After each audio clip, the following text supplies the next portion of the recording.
আম্মা জান আয়েশা রাদিয়াল্লাহু তাআলা আনহা বলেন, ও পর্দার আড়ালের আম্মা জানেরা, আম্মা জান আয়েশা রাদিয়াল্লাহু আনহা বলেন, আমি একদিন এশার নামাজ পড়ে হুজরায় বসা, এশার নামাজের পরে রহমতের নবী আসলেন। রহমতের নবী আসা মাত্র আমার ঘর আলো হয়ে গেল।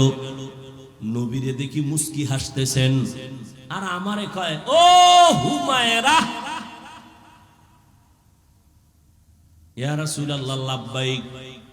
আজকের রাত্রটা আমার একটু ছুটি দিবেননি? আজকের রাত আমাকে একটু ছুটি দিবেননি? কে কয়? দেখছেন কে কয়? নবী। কারে কয়? আয়েশা রাদিয়াল্লাহু আনহাকে বলেন, আজকের রাত আমার একটু ছুটি দিবেননি? আপনারা চাননি ছুটি? হ্যাঁ, কি এর ছুটি? আউলা জাউলা দৌড়, টেলিফোন করলে বলে এই সময় টেলিফোন কেন, খবর আছে। রহমতের নবী, উম্মতের আদর্শ। আম্মা জানকে বলেন, নবী বললেন, ও হুমায়রা, আমাকে আজকের রাতের ছুটি দিবেননি? আম্মা জান কয়, ভাবতেছিলাম নবী বোধহয় অন্য কোন বিবির ঘরে হয়তো যাবেন। আমি হাসি দিয়ে বললাম, ইয়া রাসূলুল্লাহ, সব সময় ভয়ে থাকি, আমার বয়স কম, কখন জানি না অজান্তে বেয়াদবি হয়। আপনি আমার কাছে অনুমতি চাইবেন, আর আমি বলবো না, এটা কেমনে হয়?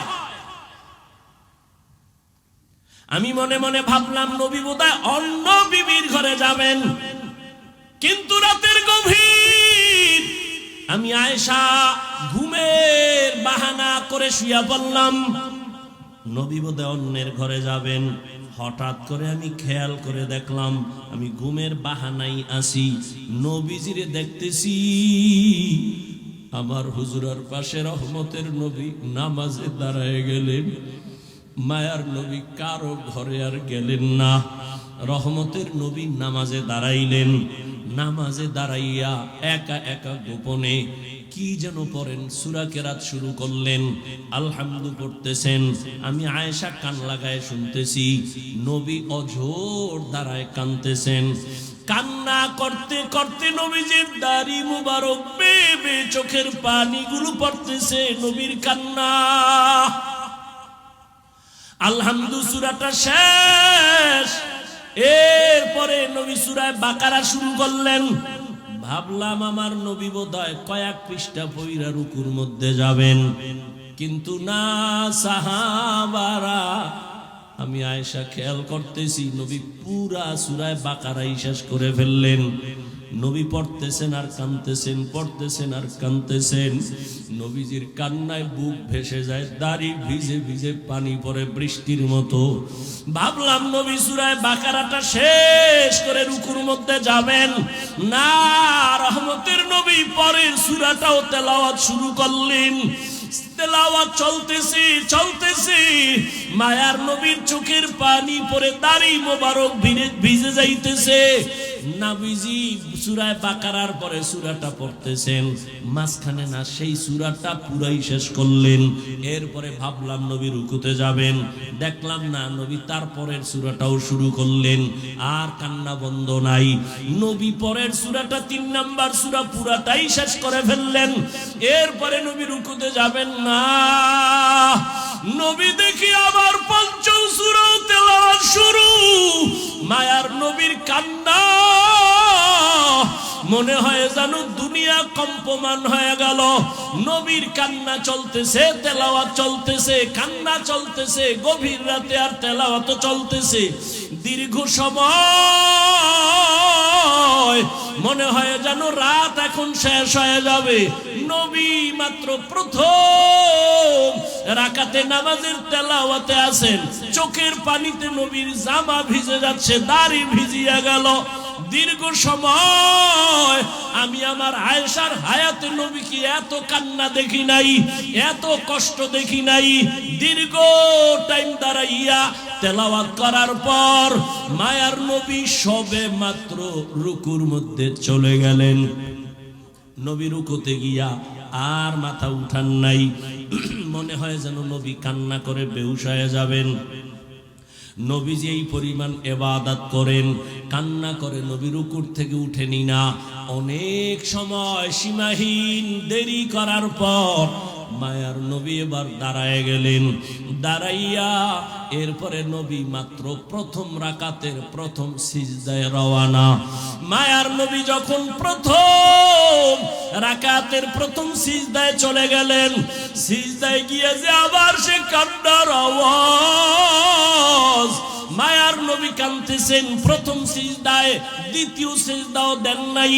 প্রথম রাকাতের প্রথম সিজদা, রহমতের নবীর কান্না, নবী আর মাথা উঠান না।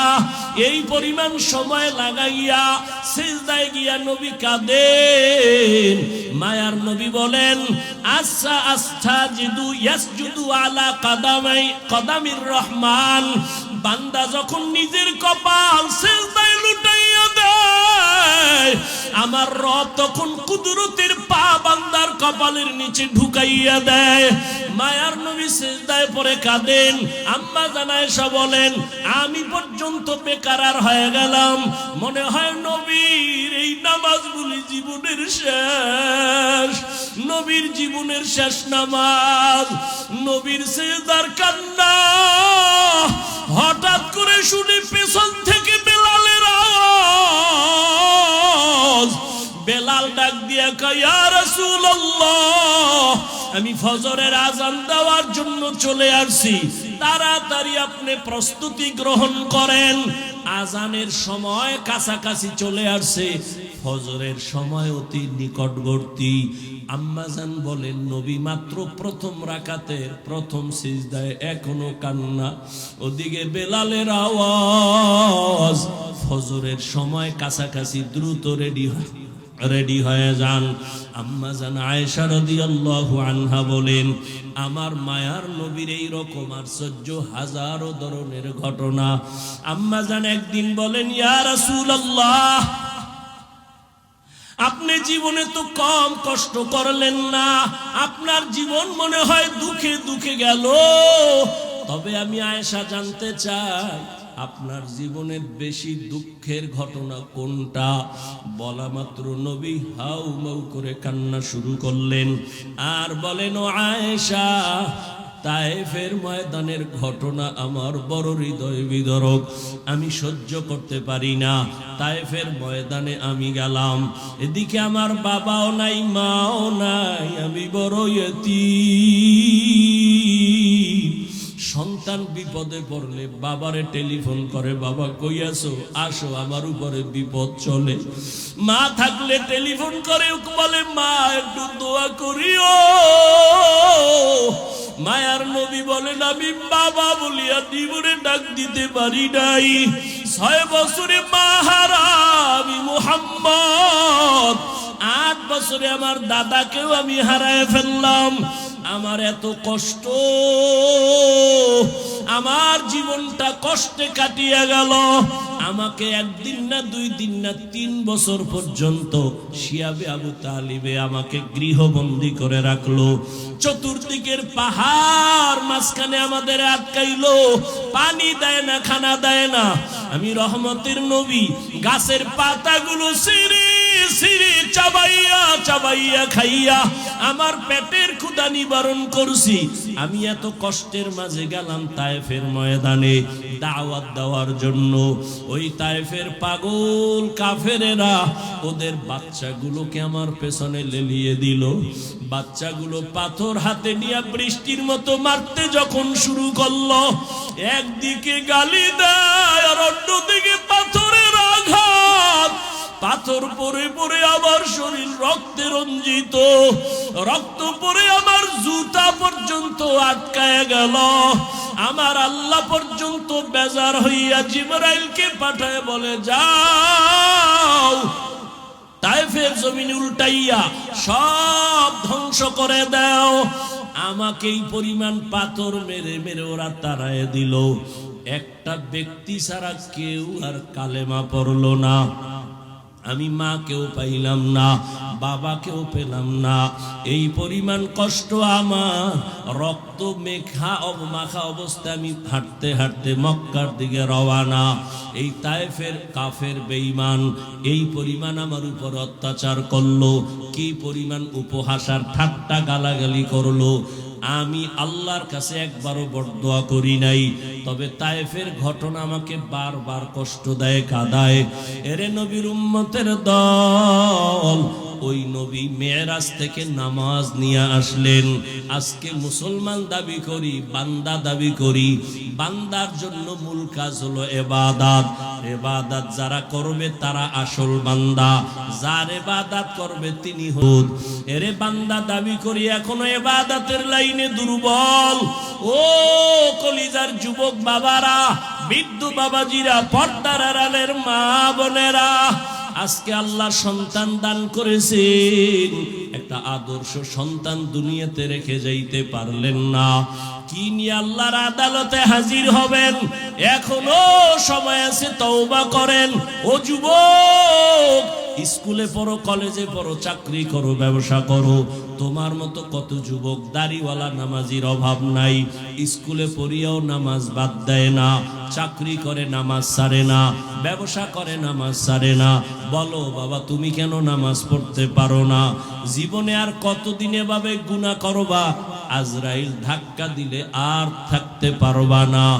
এরে পর্দার আড়ালের আম্মা জানেরা, বোনেরা, আপনার মতো কত মা এখনো আছে, পর্দা করে, স্বামীর মাল হেফাজত করে, মোবাইলে সময় নষ্ট করে না, আল্লাহর মোহাব্বত নিয়ে স্বামীর মাল হেফাজত করে।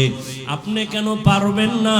একটা আদর্শ সন্তানের মা হইয়া কবরে যান। আপনার সন্তানের ব্যবহারে যেন কোনোদিন কোনো মুরব্বী কষ্ট না পায়, আপনার সন্তানের আচরণে কোনোদিন যেন মা বাবা আলেম ওলামারা কষ্ট না পায়। আপনার সন্তান ডাক্তার হবে, তবে বেয়াদবি যেন না করে। আপনার সন্তানকে ইঞ্জিনিয়ার বানাবেন, কোনোদিন যেন খারাপ আচরণ না করে। মানুষ তখন দোয়া করবে। ও পর্দার আড়ালের আম্মা জানেরা, ও বৃদ্ধ বাবাজিরা, আল্লাহ পাক সন্তান অনেকের দেয় না, কত কান্না কাঁদে। আর আল্লাহ আপনাদের সন্তান দান করেছেন, একটা সন্তান যে কোরআন তেলাওয়াত করে দোয়া করবে, এমন সন্তান তৈরি করতে কি পারলেন না? দুনিয়াতে যত ভালো সন্তান আছে, মা বাবার দোয়া, মায়ের অবদানের কারণে। মদিনাতুল মুনাওয়ারা থেকে ভারতের জমিনে আসছেন এক আল্লাহর বান্দা, কালেমার দাওয়াত নিয়া। নাম আপনারা সবাই জানেন, খাজা মুঈনুদ্দিন চিশতি আজমিরি রহমাতুল্লাহ আলাইহি। ভারতের জমিনে আসিয়া ভারতবর্ষে দাওয়াত দিলেন। দাওয়াত দিয়া দিয়া লক্ষ লক্ষ বিধর্মী কালেমা পড়লো। খাজা মুঈনুদ্দিন বড় আনন্দিত। একদিন মায়ের সামনে খুব আনন্দ করে, মা ডেকে বলে, খাজা মুঈনুদ্দিন, এত আনন্দ কেন করো? বলে, মা, আল্লাহর শুকর, ভারতের ভেতরে লক্ষ লক্ষ বিধর্মী, আমি মুঈনুদ্দিনের হাতে কালেমাওয়ালা মুসলমান হয়ে গেল। মা ডাক দিয়া কয়, বাবা মুঈনুদ্দিন, এগুলো তোমার অবদান না, সব হলো আমি মায়ের অবদান। খাজা মুঈনুদ্দিন চিশতি বলে, আম্মা জান, আপনার অবদানটা কি? মা চোখের পানি ছেড়ে কাঁদে আর কয়, বাবা, তুই যেদিন আমার গর্ভে আসছো, আমি আল্লাহর কসম করে বলি, একটা রাত ঘুমাই নাই। আমি সিজদায় পড়ে রাতের গভীরে মাওলার কাছে কান্না করে দোয়া করেছি আর বলছি, ও দয়ার মালিক, আমার গর্বের সন্তানটাকে তুমি তোমার ওলি বানাইয়া পাঠাইয়া দিও। এক রাতও কান্না বন্ধ করি নাই। ও বাবা মুঈনুদ্দিন, দুনিয়াতে আসার পর আমি মা তোরে যতদিন বুকের দুধ পান করাইছি, আল্লাহর কসম, একটা ফোঁটা দুধও আমি তোর মুখে বিনা অজুতে দেই নাই। আমি অজু সহকারে তোর মুখে দুধ দিয়েছি। বাবা, আমার অবদান আর চোখের পানি না থাকলে তুমি কামিয়াব হতে পারতা না। ও আমার আদর্শ নগরের যুবক বাবারা, পায়ে হাত রেখে বলছি, রে বাবা, ওই মা বাবা যারা এখনো বেঁচে আছে, দোয়া দাও। আল্লাহর কসম, চোখের পানি আর দোয়া ছাড়া আমি হাফিজুর রহমান এই চেয়ারে বসতে পারি নাই। ওই মা বাবার চোখের পানি আর দোয়া ছাড়া তুমি টাকার মালিক, বাড়ি গাড়ির মালিক হতে পারো নাই। ওরে এখনো যার মা বেঁচে আছে দোয়া নিও। ওরে মোনাজাতের পরে অনেকে বাসায় চলিয়া যাবা, অনেকে গিয়া মা বাবারে ডাকবে, দরজা খুলবে। আর একদল এখানে কিছু আল্লাহর বান্দা আছে বড় ইয়তীম,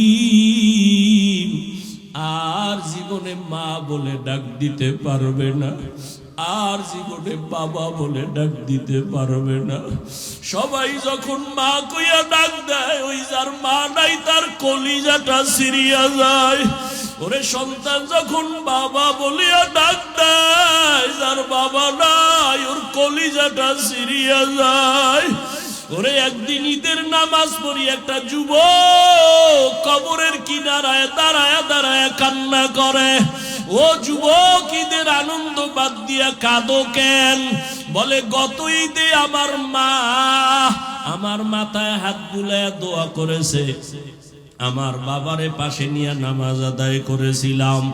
আজকে যখন ঈদের নামাজের জন্য ঘর থেকে বের হইতেছি, হঠাৎ আমার কথা মনে পড়ে গেল, আমার মা আমার মাথায় হাত দিয়া দোয়া করবেন।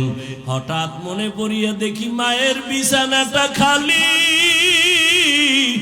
আমার মা সাদা কাফনে কবরে পড়ে আছে, আমার বাবাও নাই, আমি বড় ইয়তীম। ও মা হারা বাবা হারা। অনেকের মা বাবা ছিল বড় গরিব, কষ্ট করিয়া করিয়া তোমাকে আমাকে মানুষ বানাইছেন। কত বাবা গরিবী হালাতে ছিলেন, বাবার মানে মাঝে মাঝে মনে চাইতো ইলিশ মাছ কিনিয়া খানা খাবে, টাকার অভাবে খেতে পারে নাই। মায়ের মাঝে মাঝে মনে চাইতো আঙ্গুর বেদানা খাবে, টাকা নাই, খেতেও পারে নাই। আজকে তুমি সন্তান, তোমার ঘরে কত মাছ কত ফল, কি লাভ হবে? ওই মা বাবারে আর পাইবা না, আর জীবনে ফল খাওয়াইতেও পারবা না। ওই মা বাবারে যদিও পারবা না, তবে 2 ফোঁটা চোখের পানি পাঠাইয়া দাও রে নিষ্ঠুর। গুনাহের কারণে দিলটা পাথর, চোখে পানি নাই, 2 ফোঁটা চোখের পানি পাঠাইয়া দাও। যদি কান্না না আসে, ডানে বামে দেখো কার চোখে পানি। ওরে কান্নাওয়ালার থেকে দোয়া চাও, কান্নাওয়ালার দোয়া খালি ফেরত যাবে না। ও আমার কলিজার যুবক বাবারা, যাদের মা বাবা এখনো বেঁচে আছে, এই রত্ন হারাইস না রে বাবা। এখনো পারলে ঘরে গিয়া মাকে বলিস, মা মাথায় হাত দিয়া দোয়া করিয়া দাও। তোমার দোয়া সারা জীবনে সফলতা আসবে না। মা, ওয়াজের প্যান্ডেলে কত মানুষের কাঁদতে দেখলাম, আমার কপাল বড় খারাপ, আমার চোখে পানি নাই। গুনাহের কারণে বুঝি আল্লাহ বেজার, তুমিও আমার উপরে বেজার। আজকে তওবা করে আসছি, আর নামাজ ছাড়বো না, দাড়ি কাটবো না, বেপরদায় চলবো না, আর মুরব্বীদের সাথে বেয়াদবি করবো না। মা, তুমি আমার মাথায় হাত দিয়া দোয়া করে দাও। যদি বলতে পারো, দেখবা মায়ের চোখে পানি চলে আসবে। মা ডাক দিয়া বলবে, বাবা মাথায় হাত দিয়া ডাক দিব, আর সে আজিমের মালিক, আমার কলিজার সন্তানটাকে তুমি কবুল করে নাও। ওই মা বাবার দোয়া নিতে ভুল করিও না। যদি অন্যায়ভাবে কষ্ট দিয়া থাকো, গোপনে গিয়া ক্ষমা চাইও। শিক্ষকের দোয়া ছাড়া গাইতে পারবা না। কষ্ট দিয়া থাকলে দোয়া নিও ক্ষমা চাইয়া। আলেম ওলামার মনে আঘাত দিয়ে আঘাতে পারবা না। যদি বিরোধিতা অন্যায় করো, বেয়াদবি করো, ক্ষমা চাইও। আসল মানুষ হইয়া কবরে যাও। কত চোখের সামনে আজকে কত আল্লাহর বান্দারা নাই। এই এলাকায় 11 সালে যখন আসছি, আমার ভাই ছিলেন আব্দুল মান্নান সাহেব, দুনিয়া থেকে চলে গেছেন। হাজী মনির সাহেব দুনিয়ার থেকে চলে গেছেন। চোখের সামনে তাদের কত অবদান এই মাদ্রাসার পেছনে। আজকে আমি এখানে বয়ান করতেছি, তারা থাকলে কতই না তারা আনন্দ পাইতো। এক এক করে সবাই চলিয়ে গেছে। আগামী বছর বয়ান চলবে, হয়তো আজকে যারা আছি অনেকে আবার বিয়োগ হয়ে যাবে। কোন দিন আমার আজরাইল আসিয়া ডাক দেয়, রে যুবক, বেয়াদবি ক্ষমা চাই। ওরে আজান শুনিয়া মসজিদের দিকে দৌড়াও। ওরে মা বাবা থাকলে দোয়া নিও, মায়ের কষ্ট দিও না, বাবারে কষ্ট দিও না। ওরে মা বাবার কবরের কিনারায় যাইয়া মাঝে মাঝে চোখের পানি ছেড়ে দোয়া করিও, রব্বির হামহুমা কামা রব্বায়ানি সগীরা। মাঝে মাঝে কবরস্থানে গিয়া চোখের পানি ছাড়িও। ওরে আল্লাহর বান্দারা, তওবার নিয়ত করো, নামাজ যেন ছুটিয়া না যায়, জবানের কথায় যেন কেউ কষ্ট পাইয়া বরদোয়া না দেয়। আল্লাহ সবাইকে কবুল করে নেন, তওবাওয়ালা জিন্দেগি আমাদের দান করেন। আলহামদুলিল্লাহি রাব্বিল আলামিন। الصلاة والسلام على سيد الأنبياء والمرسلين وعلى آله وأصحابه أجمعين يا أرحم الراحمين يا أرحم الراحمين